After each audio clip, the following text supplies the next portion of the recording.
नमस्कार, news nation देख रहे हैं आप। आपके साथ मैं हूं मोनू चहल। भारत बनाम England Ranchi test team India की जीत कहते हैं ना मुट्ठी में आ गई है, क्योंकि अब तो सिर्फ 192 का टारगेट टीम इंडिया को मिला फोर्थ इनिंग में। और भारतीय टीम ने अच्छी स्टार्ट दिया है। टीम इंडिया ने खासकर रोहित और जायसवाल दोनों अच्छे टच में नजर आए हैं। और रोहित आज देखिए बड़े अच्छे कॉम्पैक्ट इनिंग खेलते हुए नजर आए। 24 बना चुके हैं, नॉट आउट है। और सेकंड इनिंग में बड़े अच्छे पॉजिटिव फ्रेम ऑफ माइंड्स में दिखाई दिए हैं। इसके अलावा यशस्वी जायसवाल भी क्रीज पर इस वक्त खड़े हुए हैं, 16 रन वो बना चुके हैं। और जो टीम इंडिया का स्कोर है सेकंड इनिंग में 40 हो चुके हैं बिना कोई विकेट खोए। और अभी सिर्फ 152 रन टीम इंडिया को चाहिए ये मैच जीतने के लिए। और अब तो आसान लगता है यहाँ से रांची टेस्ट टीम इंडिया के लिए।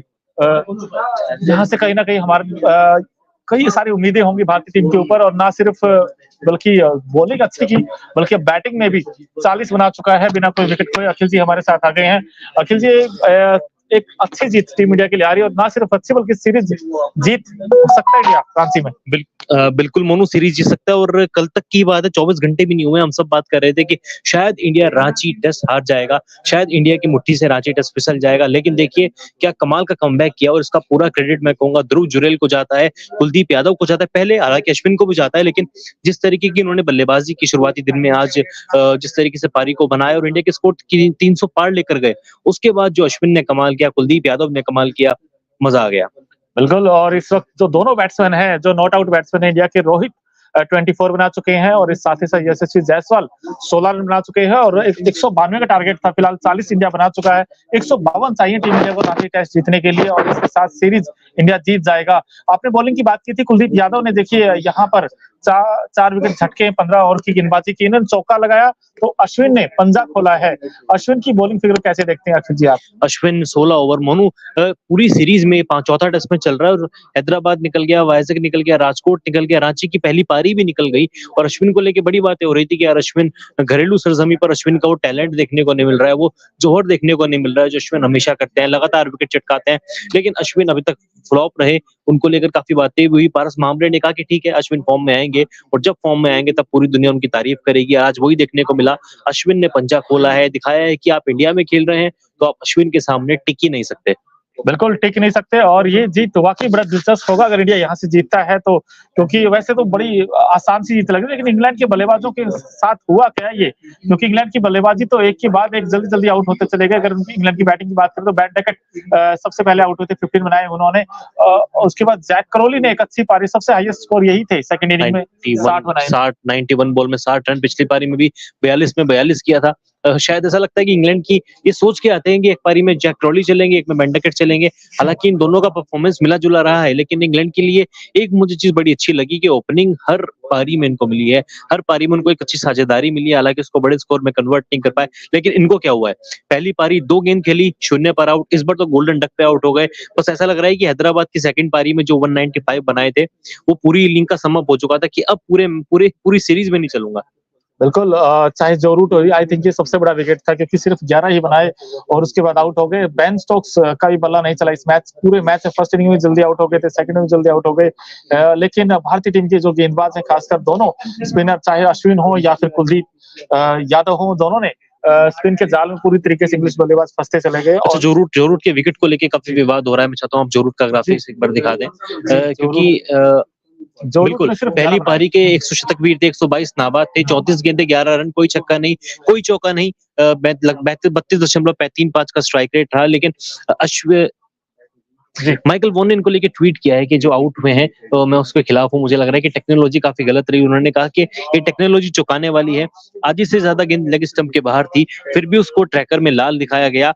हॉकाई के लिए ये सीरीज औसत चल रही है और इंग्लैंड के बेस्ट प्लेयर जो रूट पर ये भारी पड़ी, उनका कहना है कि जो रूट आउट नहीं थे उनको गलत आउट दिया गया, अश्विन ने उनको एलपीडब्ल्यू आउट किया, टेक्नोलॉजी पर सवाल उठाए गए हैं। और जो सोशल मीडिया पे मोनू आपने भी देखा होगा, मैंने भी देखा है, वाकई में जो गेंद थी वो हॉकाई से बाहर नजर आ रही थी, जो लाल गेंद थी वो पिचिंग आउटसाइड दिखा रही है लेग स्टंप के बाहर।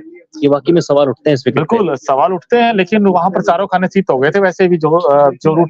लेकिन यही तो टीम इंडिया की खास बात है। और जो सवाल उठते हैं, देखिए इसमें बड़ा उठा है कि अंपायर्स को लेकर भी, कि यार कई बार जब विवादित रही है को लेकर हमेशा विवाद होता है, खासकर रोड टक्कर के साथ तो ये हमेशा ही चीजें रहती है कि आउट दे देते हैं। धर्मसेना इनफैक्ट 6 सेकंड लेते हैं, या तो आउट या नॉट आउट, बस वो फैसला कर देते हैं। लेकिन उस टाइम धर्मसेना ही थे।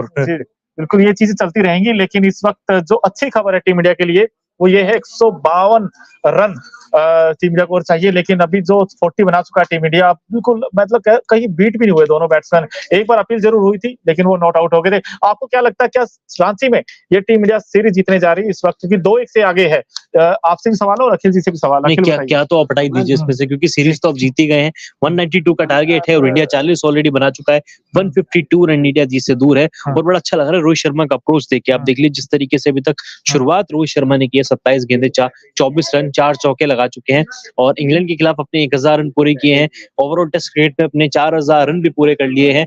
रोहित शर्मा वाकई में एक अच्छी लय में नजर आ रहे हैं। 90 का स्ट्राइक रेट है, इंडियन टीम को यही चाहिए। और जब उनके जोड़ीदार इतने कमाल के हो, जो कितनी शानदार फॉर्म में चल रहे हैं, 21 गेंदे 16 नाबाद, 1 चौका, मुझे लग रहा है कल इंडिया शुरुआती लंच से पहले शुरुआती 1.5 घंटे तक ये मैच जीत सकता है। जीत सकता है? आपने वैसे सकता ही लगाया वैसे? नहीं मतलब जीतेगा तो मैंने ये कहा कि 1.5 घंटे में जीत सकता है, क्योंकि बात ये भी है ना, रोहित शर्मा जानते हैं यहाँ पर अगर डिफेंड करने जाएंगे ना तो इंग्लैंड के बल्लेबाज गेंदबाजों के पास मौका होगा उनके विकेट छिटकाने का। एक ही मात्र तरीका है, खुल के खेलो, अटैक करो, उनके गेंदबाजों पर दबाव बनाओ, क्योंकि जहां पर आप डिफेंसिव हो गए वहां पर आपके हाथ से मैच निकल जाएगा। बिल्कुल, हालांकि विकेट ने भी थोड़ा बिहेव वो चेंज किया, क्योंकि कल 24 घंटे पहले ठीक आपने कहा, क्योंकि एक समय ऐसा लगा था इंग्लैंड कमांडिंग पोजीशन में है, लेकिन आज जिस तरीके की बैटिंग की है इंग्लैंड के बैट्समैनों ने, इंग्लैंड का तो बैट बॉल भी हवा-हवाई हो गया और खासकर जो उनका नेचुरल गेम आया अब, वो भी अब तो फेल होता हुआ नजर आ रहा है। बेस बॉल पे ऐश बॉल भारी पड़ गया। हैदराबाद में जैस बॉल भारी पड़ा था, अब ऐश बॉल भारी पड़ गया। अश्विन ने पंजा खोला है और कमाल की गेंदबाजी अश्विन ने की है। लगातार इनको लेके सवाल उठ रहे थे, मैं खुद हैरान था कि यार 4 मैच निकल गए, अश्विन ने अभी तक एक भी पारी में पंजा नहीं खोला। ये बहुत सरप्राइजिंग होता है, क्योंकि इंडिया में कोई सीरीज अश्विन खेल रहे हैं और वो 5 विकेट ना लें, बहुत ज्यादा ऐसे बहुत कम आंकड़े देखने को मिले हैं। और देख लीजिए 16 ओवर की गेंदबाजी पूरी भी नहीं की, 5 विकेट लिए, इंडिया में अपने 350 विकेट पूरे कर लिए हैं। और अनिल कुंबले के बाद ये कारनामा करने वाले सिर्फ दूसरे भारतीय स्पिनर बने जिन्होंने भारत में 350 विकेट लिए हैं। उसके अलावा 35वीं बार उन्होंने एक पारी में पंजा खोला है। अनिल कुंबले के मामले इसमें भी उन्होंने कुंबले का रिकॉर्ड तोड़ा है, क्योंकि 99 मैच खेल रहे हैं। कुंबले ने 132 मैचों में 35 बार 5 विकेट होल लिया था और अश्विन 99 मैच में 35 बार ये कारनामा कर चुके हैं। बिल्कुल, 35 विकेट हो लिया। अनिल कुंबले को 2 बार देखिए 350 विकेट के मामले में पीछे छोड़ दिया और अब यहाँ भी पीछे छोड़ दिया। लेकिन कुलदीप यादव, अब ये एक और मिस्ट्री बनते जा रही है इंग्लैंड के बल्लेबाजों के लिए। अब इनको क्या क्या करें इंग्लैंड के बल्लेबाज इनको खेलने के लिए? इनको कुछ नहीं करना पड़ेगा, इंग्लैंड के बल्लेबाजों को ना वाकई में बेसबॉल क्रिकेट ही खेलना पड़ेगा अगर आपको बचना। और इनका आत्मविश्वास मोनू कितना अच्छा लगा, क्योंकि आप जानते थे ना आपके बल्ले से 128 रन पहली पारी में निकले, जहां पे इंडिया स्ट्रगल कर रहा था। 76 रनों की साझेदारी निभाई ध्रुव जुरेल के साथ मिलकर। और जब कोई टेलेंडर इस तरह की पारी खेलता ना, उसकी गेंदबाजी में भी नजर आता है कि यार मैं रन बना के आ रहा हूँ, मैं विकेट भी ले सकता हूँ, मैं परेशान कर सकता हूँ, मैं आधा काम अपना कर चुका हूँ, आधा काम बॉलिंग में करूंगा। वो काम उन्होंने बखूबी निभाया, 4 विकेट चटकाए और इंडिया की जीत में मुझे लग रहा है इंडिया क्योंकि मैच जीत ही जाएगा, उसमें एक बड़ा रोल प्ले किया। बिल्कुल, कुलदीप यादव का स्टोक्स का तो बिल्कुल कहते हैं चारों खाने, उनके पास तो जवाब ही नहीं था उस गेंद का। शायद पहली पारी में भी कुलदीप ने आउट किया था स्टोक्स को। जी बिल्कुल, क्योंकि 2 की बैक टू बैक। हालांकि फर्स्ट इनिंग में भी जब देखें तो इंग्लैंड की जो फर्स्ट इनिंग थी उसमें भी बड़े कमाल के थे, क्योंकि जडेजा ने आउट किया था, लेकिन उसमें भी वो ऐसे ही हक्के बक्के से रह गए थे। क्योंकि इस बार तो यार बैट स्टोक्स की तो एक नहीं चली, अगर किसी की चली है तो हैदराबाद टेस्ट की पहली पारी में चले थे, उसके बाद स्टोक्स चले ही नहीं है। कभी बुमराह परेशान कर देते हैं, हालांकि बुमराह ही इस मैच में अगर होते तो डेफिनेटली बुमराह के खाते में ही दोनों पारियों में स्टोक्स का विकेट आता और बोल्ड ही करते, क्योंकि स्टोक्स खुद हैरान रह जाते हैं यार बॉल कहां से आती है कहां को निकल जाती है, पता ही नहीं चलता। बुमराह हमारे हैं इतने कमाल के गेंदबाज, लेकिन बुमराह की कमी अभी तक खली नहीं है। मोहम्मद सिराज भी 1 विकेट ले चुके हैं। अब तो खैर इंडिया की बल्लेबाजी की बात है और कल शायद 1.5 घंटे तक इंडिया मैच जीत जाएगा। आपको क्या लगता है? मुझे लगता है कितनी देर में इंडिया मैच जीतेगा? देर का तो पता नहीं, बट मुझे ऐसा लगता है कि इंडिया 10 विकेट से जीतेगा, क्योंकि जिस तरीके का अप्रोच अभी दिखा है ना दोनों बैट्समैनों का, खासकर रोहित ने तो आते ही जो शॉट्स खेले हैं, और साथ में जायसवाल ने भी अटैकिंग के लिए जाने जाते हैं वो तो, और वो 200 बना चुके हैं इस सीरीज में। तो आई थिंक वो कॉन्फिडेंस अलग ही नजर आएगा उनका। बिल्कुल अलग ही कॉन्फिडेंस नजर आया। और 10 विकेट से भविष्यवाणी किया, आप भी बताइए क्या लगता है इंडिया? यार मुझे 8 विकेट लगता है, मुझे लगता है हाँ इंडिया 8 विकेट से मैच जीतेगा। रोहित शर्मा 50 बनाएंगे और शायद नॉट आउट भी रहे। नॉट आउट में रहे वैसे बड़ा अच्छा रहेगा, लेकिन पहला सेशन में ही हो जाएगा काम। वो तो आराम से नहीं सेकंड सेशन की जरूरत तो नहीं पड़नी चाहिए। 152 है, हालांकि थोड़ा ज्यादा रहे हैं अभी भी, और 5 चौथा दिन होने वाला है कल, शायद स्पिनर्स को और मदद मिले।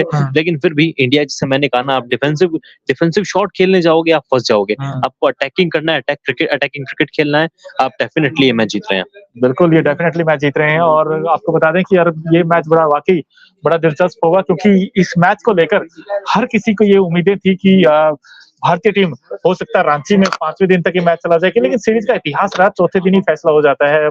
हमने हैदराबाद का टेस्ट देखा, उसमें भी ऐसा ही हुआ था, फिर उसके बाद वाइजैक विशाखापट्टनम में भी कुछ वैसा ही विकेट खेला था, लेकिन राजकोट में भी भारतीय गेंदबाजों और बल्लेबाजों का बोलबाला रहा था। और यहाँ पर तो भारतीय खासकर स्पिन गेंदबाजों को हमें तारीफ करनी पड़ेगी, क्योंकि इंग्लैंड का आज जब स्टार्ट किया था खेल तो उसमें इंग्लैंड थोड़ा आगे था इंडिया से, और ऐसा लग रहा था कि यार इंग्लैंड कहीं आज इंडिया को घर में ना हरा दे, क्योंकि बड़ा मुश्किल था इस तरीके से कमबैक करना भारतीय गेंदबाजों के लिए। और आई थिंक क्रेडिट देना चाहिए दोनों स्पिन गेंदबाजों को, कुलदीप यादव हो चाहे अश्विन हो। अश्विन के तरकश में इतने सारे तीर थे और इंग्लैंड के बल्लेबाज एक के बाद एक फंसते चले गए। अश्विन के पास वो जो कैरम बॉल है वो टॉस टफ है, उसके बाद उसके इतनी सारी वैरायटी है ना उसके पास तो। और